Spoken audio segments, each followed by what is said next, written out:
A woman in business needs to be sleeping around to get anywhere because women are stupid.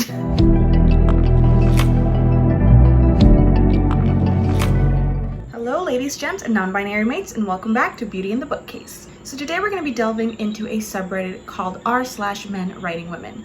If you've never been on this subreddit before, essentially it's people grabbing excerpts from books and sometimes social media and other kind of memes and stuff from Twitter and Tumblr, essentially to showcase how poorly some men write their female characters. But yeah, a lot of these are going to be, you know, cringy. I'm sure you know what to expect if you've been to the subreddit before. And while I don't think it's cool that a lot of these excerpts kind of objectify women, we can laugh at them and be like, that's super cringe.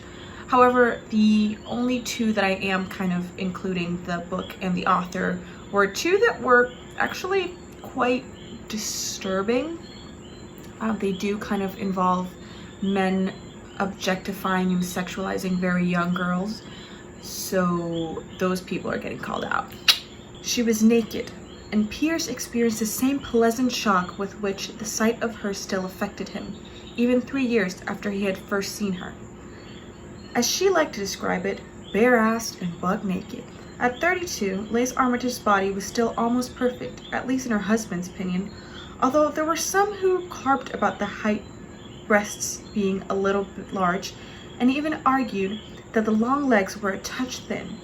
But no one had ever faulted the smooth, perfect shoulders or the narrow waist that rounded out into the melon-like hips that she could make roll when she was fooling around and talking Arkansas like two bull pups under a blanket.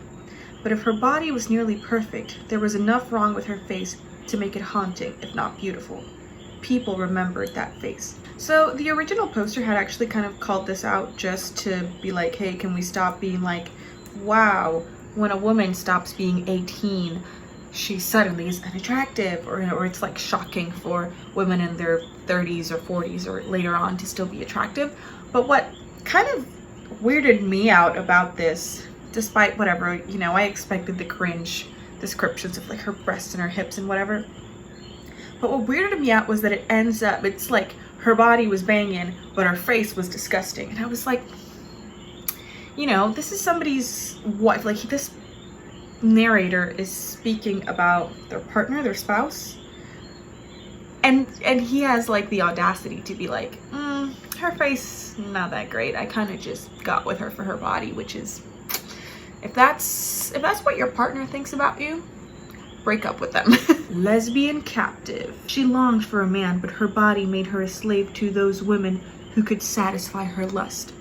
Okay, this one made me laugh because, not this specific one, but I did used to work in a bookstore and we got like the cringiest, you know, those like cheesy novels that were written back in the day, and they're all like ridiculous, and a lot of them were like sci-fi, and I always loved reading like those little catchphrases that they put in the cover or like in the back, because it was always something really ridiculous. It was always like, this woman thought that she was never gonna find true love until she met her match. The problem was, he was a T-Rex. It's always something ridiculous. And you're like, who wrote this? Who did you write this for? Before I could even think straight, the heavy bouncing of my breasts finished the job of waking me up. Now, when I first read this, I was kind of confused because I was like, is this person still in bed or had they like gotten up? Because like, it's not like when you're sitting down or sleeping or laying down, you know, your boobs are not in continuous motion. So either this person had like physically gotten up and their boobs were moving. I'm just so confused. Also, like, it's not like they're aggressive, you know, like unless you're doing, you know, heavy physical, like if you're doing jumping jacks or something, or like running down the stairs, and really only particularly, I guess, if you have like larger breasts, like they're not gonna be so aggressively moving that they're going to like jolt you awake. That's not how it works. That's not how any of this works. Also, you know, presumably this is an adult, so you would get used to it even if they did, you know, like unless it was the first time this happened, you'd probably just still be groggy. So what do I know? Okay, this one is technically not I tried my best to only do books, but I had to include this one. This is like a casting call, but I had to include it because technically it is somebody, you know, a man writing a female character. But wow. Character to play, Becky. Ready to break into acting. Must be 20 to 23 years of age, 5 foot 2 inches to 5 foot 6 inches tall, 90 to 110 pounds, a swimmer's build with a very nice firm butt, faint tan lines, dark hair, no tattoos, no body piercings. The actor chosen must be able to run and be able to scream a loud, blood-curdling scream. Must not be shy and okay with showing off your body in poses and movements. Must also be willing to do a full view, topless scene for about 10 to 20 seconds while laying down in the woods with Sasquatch sitting on your leg in the last scene. Becky is a business major in college. She is strong-willed. It gets worse, by the way. Sexy and knows that she is sexy, and she uses her sexiness in subtle ways. Can we say the word sexy one more time? She likes it when guys look at her. She loves showing off her assets in playful ways and seeing the reactions. She knows that with her assets, she will be able to tease her way up the corporate ladder. She ever so slightly runs her relationship, but he thinks he is the one in charge. I hated everything about this. Like, okay, listen, the weight and height, whatever, age, that part I was like, I get it. Even like things about her build, it was kind of weird that you're like, you need to have a firm butt and the tan lines and stuff. I was like, that's kind of weird.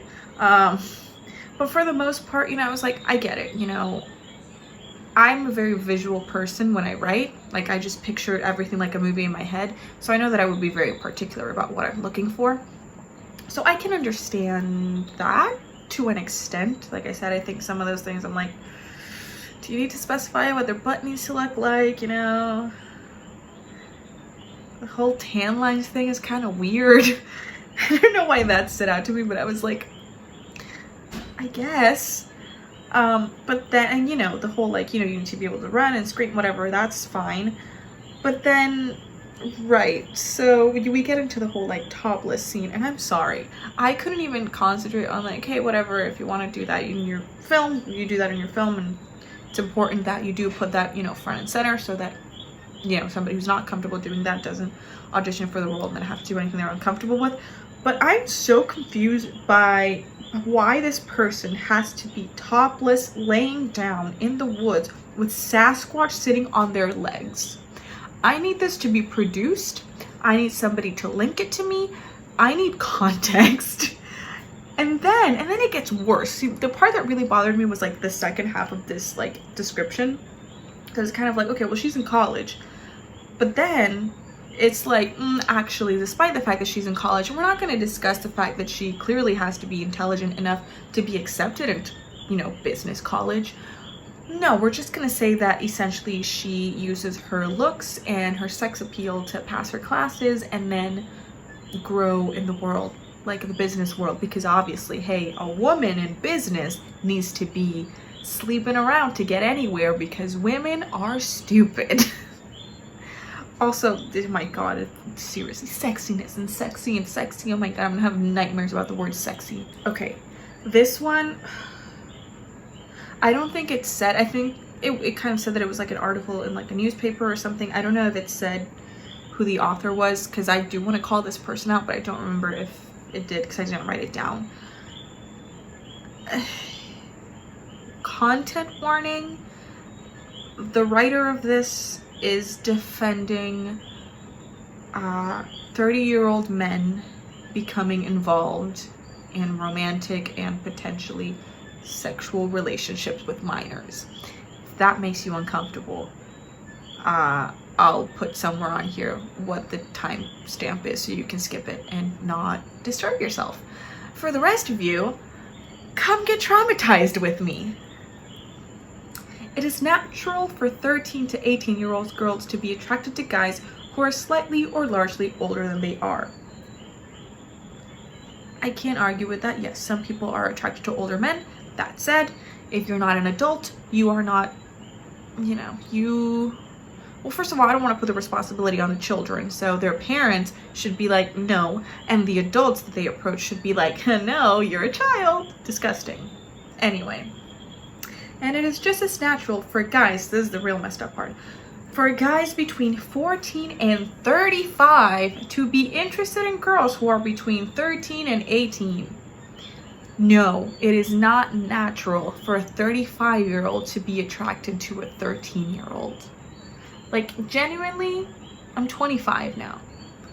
And thinking about who I was at 13, I have nothing in common with that child. No 35-year-old should have anything in common with a 13-year-old child. Hence, you should not get in a relationship with them. You shouldn't even have that thought cross your mind, because you should be with another older person in their 20s, their 30s, who is in the same place as you in life. If you're attracted to 13-year-olds and you're 35, please talk to someone and get help. But there's more. Now, don't get me wrong. I'm not saying that it's right for these sort of relations to commence, nor am I saying it should be acceptable, except they will go on to say that. Though, in my opinion, if we stop taking the perspective that this is some horrible atrocity and that our daughters are being possessed by dirty old men who are hell-bent on kidnapping our daughters away in the night, we are able to keep more level heads about the situation. No, we see it as disgusting. We see it as, how did you word it, as a horrible atrocity, and that these are dirty old men, because it is. It's disgusting. And if you are 35 or 45 or 85, if you're attracted to a minor, you should get help for it, and you should definitely not act upon it. And if you do feel that you cannot control yourself, remove yourself from that scenario or that situation and go talk to a mental health professional instead of ruining a child's life. Thank you. Anyway, there's more. Although it's biologically natural, I love pseudoscience, for teen to middle-aged men to be attracted to older girls and younger women, mind you that he said older girls to make it sound like these are legal adults, but what he means is it's kind of biologically incorrect to be attracted to a 6-year-old, but if she's 13, you're good to go. That's what this person is saying. It isn't socially or morally acceptable. I wonder why. It's also not legal. Like, I know that you're kind of like socially and morally, like you're acting like it's just like people are out here being like, no, that's a no-no, when there are laws in place. The law is literally telling you there is something, and there are also, also medical reasons, scientific reasons to be like, this is not natural, this is not appropriate. Don't do it or you'll go to prison.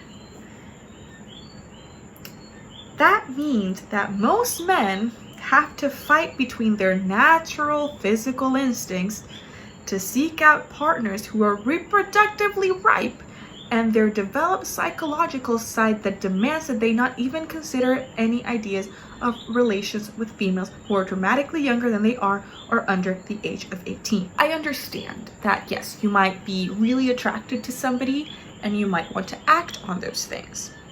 However, a person whose brain works the way that it's supposed to work does not look at a child and go like, I literally cannot control my desire to be intimate with that person. That is not natural. Please stop. And then it's like reproductively ripe is another phrase that I was like, that's weird, because a lot of kids, like a lot of girls, get their periods quite early on. Somebody having their period and essentially being able to bear a child does not mean that they're actually in a position or at an age where that is appropriate. And then developed psychologically. And the whole idea that it's like this demand that society is putting onto this men to not date children. Excuse me. No. Like, again, I think about it, and even like, we're like, well, whatever, if they're like 17, and I'm like, I don't know about y'all, but I think about who I was when I was 17, I was not emotionally mature. I was very vulnerable at that age. And I think that's another thing that, you know, people need to consider is that yes, some people are more mature, but that doesn't mean that they're mature in all aspects of life. Let's continue. The interesting thing is you would be hard pressed to find many men who have not at least considered involving themselves with young ladies in any other way. I am sorry, but I know a lot of men. I have a lot of male friends, and they probably wouldn't openly admit it if they were, but I would hope, and knowing the quality and the caliber of men that they are, I don't think any of them have ever had a sexual interest in a child unless, you know, they were like teenagers themselves. And if you are a male friend of mine and you do experience those urges, please let me know so I can never speak to you again, because that's gross. You'd probably even be surprised to know that near 80% of men between ages of 19 and 28 have had some form of relationship with a girl who was 3 to 7 years younger than he. That's gross. I'm sorry, that's disgusting. Also, though, there is a difference, right? Because if you're 28 and you have a partner who was 3 years younger than you, that's appropriate. If you were 28 and you had a partner who was 7 years younger than you, that's appropriate. If you were 19 and you had a partner who was 7 years younger than you, that's not appropriate. See the difference? Context matters. Thank you.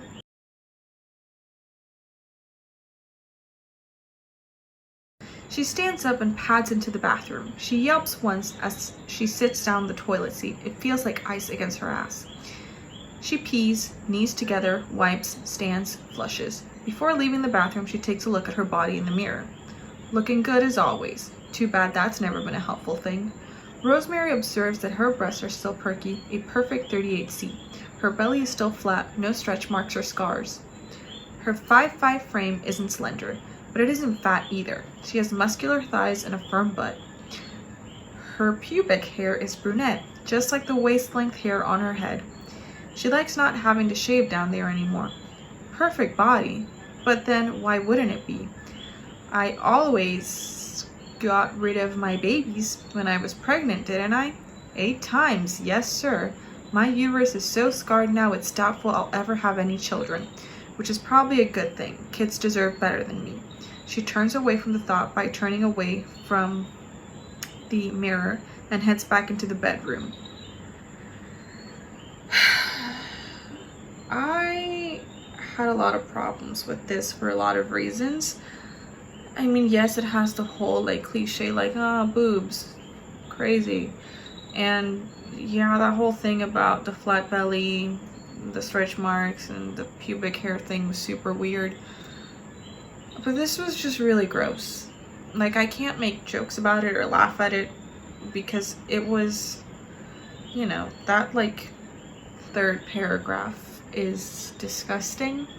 I think it continues to share this idea that women who have abortions, that women who like terminate their pregnancies just do it all the time and they use it as like a contraceptive, and that it doesn't take an emotional toll on them. And it's really gross. It's really aggressive. It's very judgmental. And I mean, I would say even if somebody has been through that situation, then you have to consider the fact that they're probably not being reckless. They just never had anybody to teach them, hey, this is how you protect yourself to avoid this situation. And then the whole like self-pity of like kids deserve better than me. It's hard to feel for the character because they're so calloused about it, because they're not discussing this in a serious manner. You know, they're not revealing this information in a heartfelt and difficult way. They're literally checking themselves out and then saying this like it's a normal thing to think about. And then you shift into like this dark thought, and then you have them go off to pray to kind of, I guess, try and make some commentary on being like, well, this woman is religious, but she is also terminating all of her pregnancies. Like, I think particularly if you are gonna have a character who is religious, I think probably they are more likely to feel a lot of guilt over terminating a pregnancy. And that's not to say that, you know, women who aren't religious don't feel that way, and people who aren't religious don't feel that way, but it was really gross. We're gonna keep going on the terrible train. I think it's the next two. Yes, the next two also deal with men who are attracted to minors, so fair warning, and I'm sorry. Just then, a sleepy and completely undressed 5-year-old girl came out of one of the bedrooms. She planted herself shamelessly between me and asked me who I was. How sweet, I thought.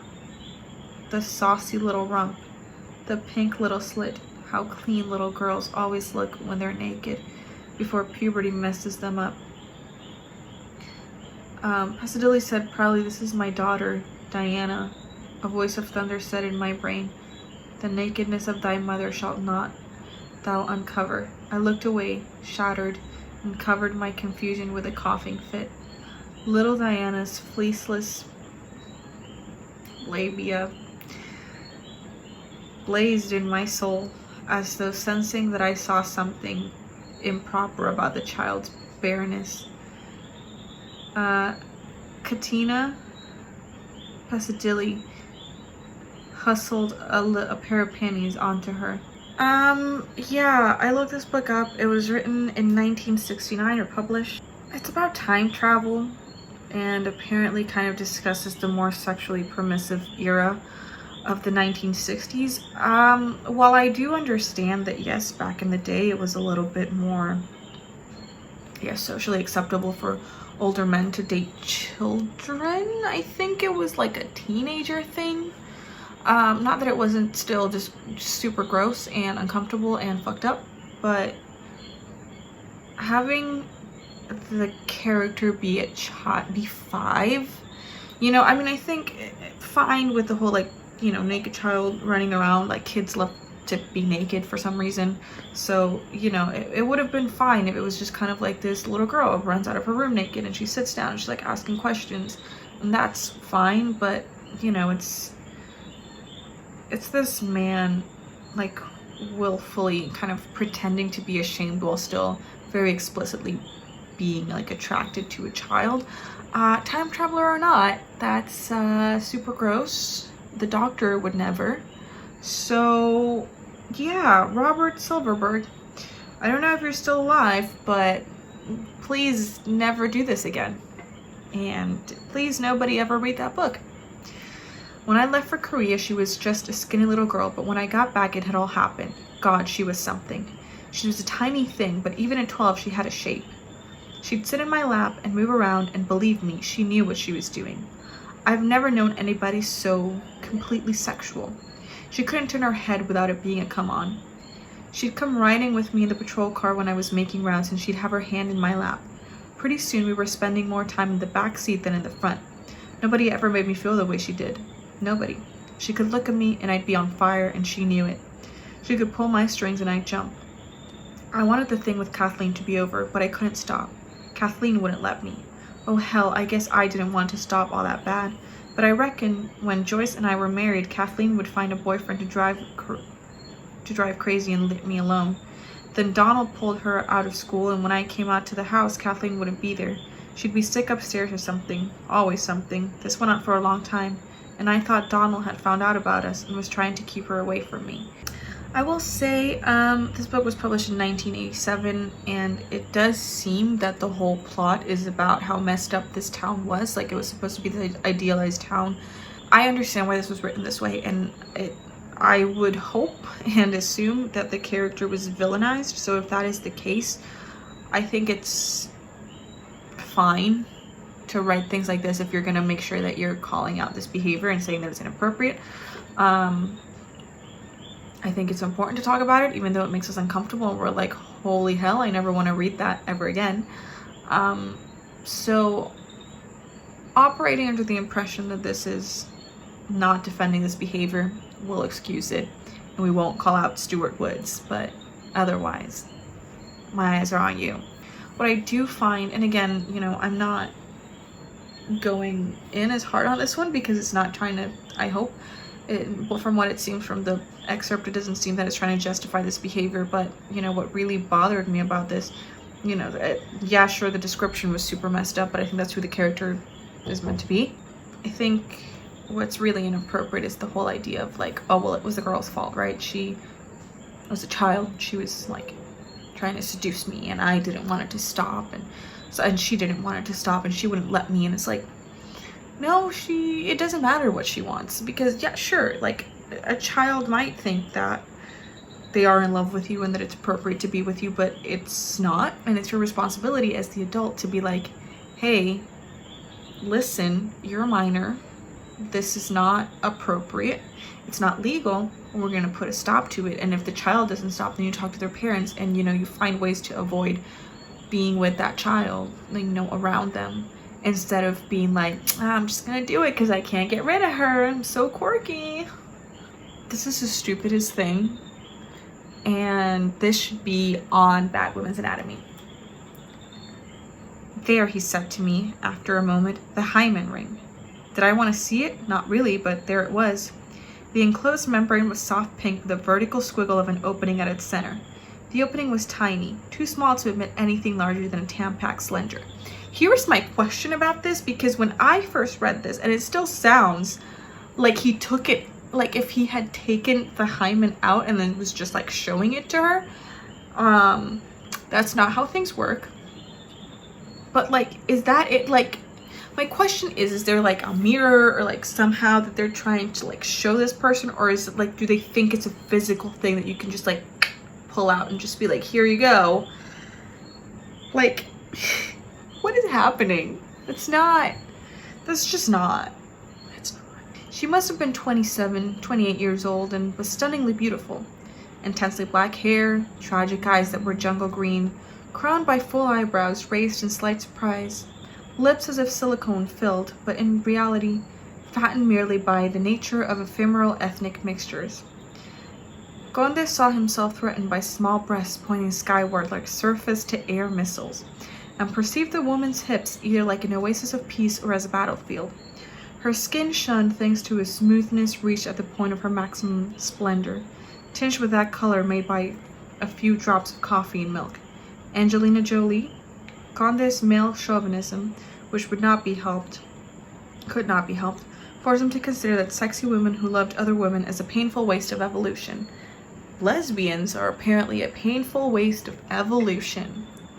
There's so much, like, it started out fine. It's like, yeah, okay, you're saying her age, saying she's beautiful, black hair. We got the tragic eyes where it's are kind of a cliche, but that's fine. And then we have some weird, like, her lips were full because she was mixed, because that's an appropriate thing to say. Then we have the surface-to-air missile comparison, which is new to me. And then it's just so many questions.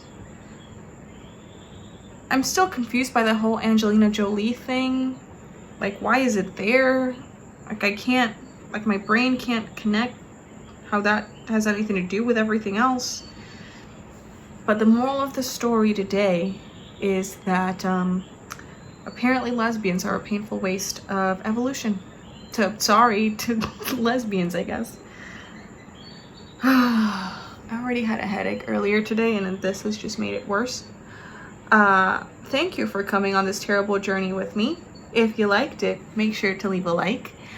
Leave a comment and tell me how traumatized you are on a scale from 1 to 10.